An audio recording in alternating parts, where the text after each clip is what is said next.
Et on va démarrer cette troisième partie avec un sujet. Alors là, je sais, ça vous a révolté ce sujet, les amis. Dans le 20h de France 2, on a appris que le nombre de fausses cartes d'handicapés avait explosé ces derniers mois. Les fraudeurs s'en serviraient pour éviter de payer le stationnement. Posséder cette carte de stationnement pour handicapés permet de se garer gratuitement partout en France, sur des places réservées aux invalides ou non. Résultat, sur cette avenue ce jour-là, sur 10 voitures, et 9 cartes handicapées. Jacques Gonzalez accepte pour nous d'échanger sa carte de stationnement, bien réelle, contre une contrefaçon plastifiée. Des agents de contrôle arrivent devant la voiture. Elle vous paraît plutôt vraie ou plutôt fausse celle-là? Pour moi, je vois la date, elle est bonne, il y a le numéro, c'est plutôt bon. Bref, pas d'amende en vue. Conséquence de ces fraudes pour Jacques comme pour les autres conducteurs handicapés, se garer est devenu une galère pas possible, c'est très pénible. Le gouvernement a lancé l'an dernier une nouvelle carte mobilité inclusion ou CMI, censée être beaucoup plus difficile à falsifier.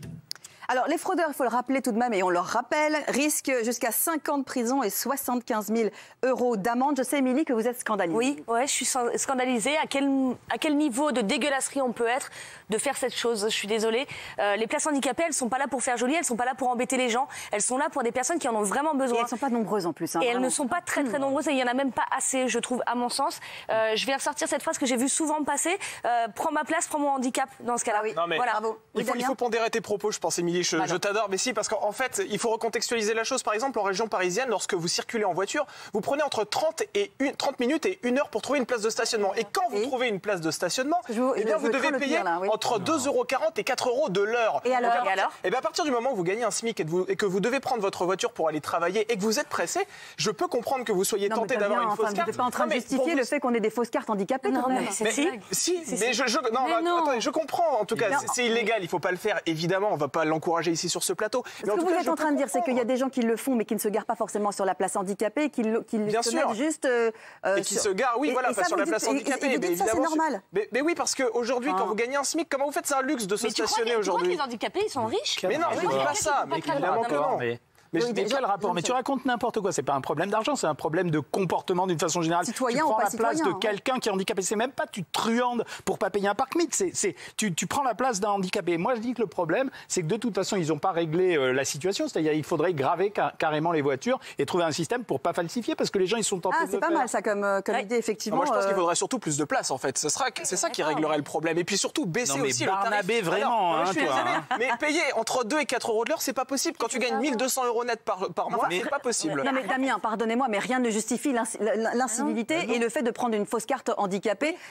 Alors, je peux entendre vous dites qu'ils ne se garent pas forcément, ce que je ne crois pas du tout, sur les places handicapées. Et quand bien même ils ne se gareraient pas sur les places handicapées, ils sont en train de truander. Donc voilà. Oui, bien sûr. Non, mais je suis d'accord. Évidemment, prendre la place d'un handicapé sur une place qui lui est réservée, je trouve ça effectivement dégueulasse. Normalement, c'est une place qui lui est réservée. Mais lorsque vous vous garez au niveau de la chaussée sur des places qui vous sont réservées à vous quand vous êtes valide et que vous avez effectivement cette carte qui est frauduleuse, ça me choque pas, pardon, mais c'est tellement cher de se garer aujourd'hui. Tu crois vraiment qu'il faut ces fausses cartes juste pour se garer sur des places qui ne sont pas des places handicapées? Mais attends, mais Émilie, tu te rends pas compte du budget que ça coûte de se stationner dans une grande ville? Tu re-regardes l'émission pour comprendre ce que tu dis. Mais oui, Damien, elle n'a pas compris que ce sont des fausses cartes, ce sont des gens valides qui créent des fausses cartes pour justement se garer sur des places. Tu peux pas dire que c'est normal. Il y a 2,3 millions de personnes en handicap en France, dans des fauteuils roulants, qui ne peuvent pas se garer parce que toi, tu penses que c'est normal en tant que valide de te créer une carte parce que tu n'as pas les moyens ou tu n'as pas assez de temps pour te garer. C'est très grave. Moi, je pense que 5 ans de prison, ce n'est pas assez pour ces gens qui fraudent,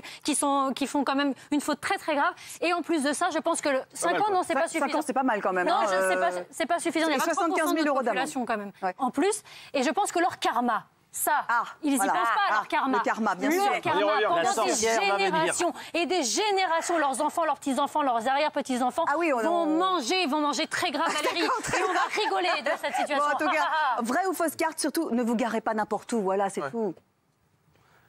Ça va arriver normalement. Aïe,